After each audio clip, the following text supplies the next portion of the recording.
ESDM targetkan investasi minerba tembus 71 triliun rupiah di 2022. Kementerian ESDM mencatat kinerja sektor mineral dan batu bara sepanjang 2021 meningkat. Catatan capaiannya tahun 2021 mencatatkan PNBP dan investasi melebihi target yang sudah ditetapkan. Realisasi investasi menyentuh nilai 4,52 miliar US dollar atau 105% dari yang sudah ditargetkan, dan untuk PNBP realisasinya lebih besar lagi, yakni hingga 192% atau setara dengan 75,15 triliun rupiah. Di mana realisasi PNBP subsektor minerba pada 2021 mencapai 75,16 triliun rupiah atau 192,2% dari target yang ditetapkan, yaitu 39,1 triliun rupiah. Capaian melebihi target juga ditorehkan dalam penerimaan negara bukan pajak minerba, yakni sebesar 75,16 triliun rupiah atau 192,2% dari target. Hal tersebut pun disampaikan langsung oleh Ridwan. Untuk tahun 2022, target penerimaan PNBP minerba diturunkan menjadi 42,36 triliun rupiah, jauh dibandingkan penerimaan tahun 2021. Hal ini dijelaskan Ridwan karena rencana tahun 2022 ini dibuat berdasarkan asumsi produksi batu bara sebesar 550 juta ton dengan nilai harga batu bara acuan 67,3 US dollar. Sementara itu untuk tahun 2022 PNBP dipatok di angka 42,36 triliun rupiah. Rencana ini didasarkan pada asumsi produksi batu bara sebesar 550 juta ton dengan HBA sebesar 67,3 per metrik ton. Oleh karena itu, Direktorat Jenderal Minerba Kementerian ESDM menargetkan mampu menggait investasi di sektor minerba senilai 5,1 miliar US dollar pada 2022, lebih tinggi dari realisasi 2021 yang kisaran 4,52 miliar US dollar. Untuk mencapai target itu, Direktur Jenderal Minerba Kementerian ESDM Ridwan Jamaluddin menyebut pihaknya akan getol mendorong investasi guna meningkatkan pertumbuhan ekonomi di tengah pandemi COVID-19 yang masih berlangsung. Ridwan menjelaskan pihaknya menyadari kondisi pandemi COVID yang masih berlangsung.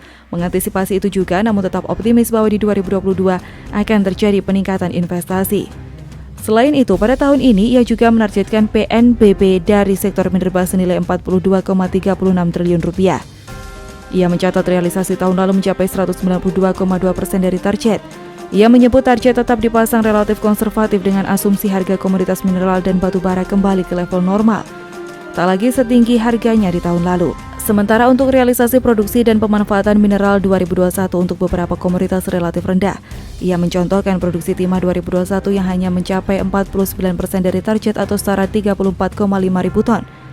Menurutnya, penurunan produksi disebabkan hambatan dari pandemi COVID-19 yang membuat kinerja operasional melambat. Tak hanya itu, penurunan produksi juga terjadi pada komoditas nickel pig iron atau NPI dan nickel matte karena pembatasan jam operasional smelter selama pandemi. Kendati begitu, ia optimis produksi tahun ini bakal membaik dengan target katoda tembaga sebesar 291 ribu ton, emas 94,9 ribu ton, perak 427,2 ribu ton, timah 70 ribu ton, ferronikel 1,69 juta ton, NPI 831 ribu ton, dan nickel matte 83,9 ribu ton. Sebagai informasi, untuk mineral tahun 2021, produksi mineral katoda tembaga sebesar 289,5 ribu ton, emas 78,9 ton, perak 397,2 ton, timah 34,5 ribu ton, ferronikel 1.585 ribu ton, nikel pig iron 799,6 ribu ton, dan nickel matte sebesar 82,3 ribu ton. Di mana pemanfaatan batu bara domestik terus mengalami peningkatan. Tahun 2021 produksi batu bara dalam negeri mencapai 614 juta ton dengan realisasi pemanfaatan untuk dalam negerinya sebesar 133 juta ton. Untuk tenaga kerja di subsektor minerba, disampaikan Ridwan, pemerintah memprioritaskan kepada tenaga kerja lokal sebagaimana ditekankan dalam Undang-Undang Nomor 3 Tahun 2020.